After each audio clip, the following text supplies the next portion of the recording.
Basis of accounting. Accounting के 3 basis होते हैं। पहले को कैश बेसिस कहते हैं। कैश बेसिस में सिर्फ कैश रिसीट्स और कैश पेमेंट्स को ही रिकॉर्ड करते हैं, चाहे वो किसी ईयर से रिलेटेड हो। दूसरा बेसिस है एक्रूअल बेसिस। एक्रूअल बेसिस में कैश और क्रेडिट दोनों ट्रांजैक्शन को रिकॉर्ड करते हैं। इसमें एक्रूअल बेसिस में अकाउंटिंग ईयर इम्पॉर्टेंट है। एक अकाउंटिंग ईयर से रिलेटेड इनकम, चाहे वो रिसीव हुए हों या नहीं हुए हों, दोनों को ही रिकॉर्ड करते हैं। इसी तरह से एक्सपेंसेस या तो पेड हो या अनपेड हो, उस ईयर से रिलेटेड होने चाहिए, उसको रिकॉर्ड करेंगे। अब ये जो कैश बेसिस है, इसको एक्रूअल बेसिस में कन्वर्ट करना भी एक इम्पॉर्टेंट काम होता है।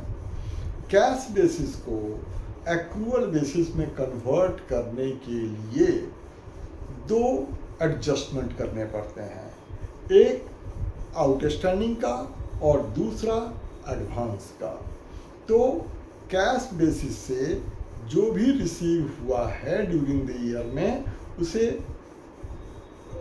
इनकम साइड में प्रॉफिट एंड लॉस अकाउंट में या ट्रेडिंग अकाउंट में प्रॉफिट या लॉस अकाउंट, जो भी इनकम है वो कैश बेसिस पर जितना रिसीव हुआ है उसे इनर कॉलम में लिख देते हैं, और आउटस्टैंडिंग का क्लोजिंग बैलेंस या अक्रूड का क्लोजिंग बैलेंस ऐड करते हैं, ओपनिंग बैलेंस लेस करते हैं, और एडवांस का ओपनिंग बैलेंस ऐड करते हैं और क्लोजिंग बैलेंस लेस करते हैं।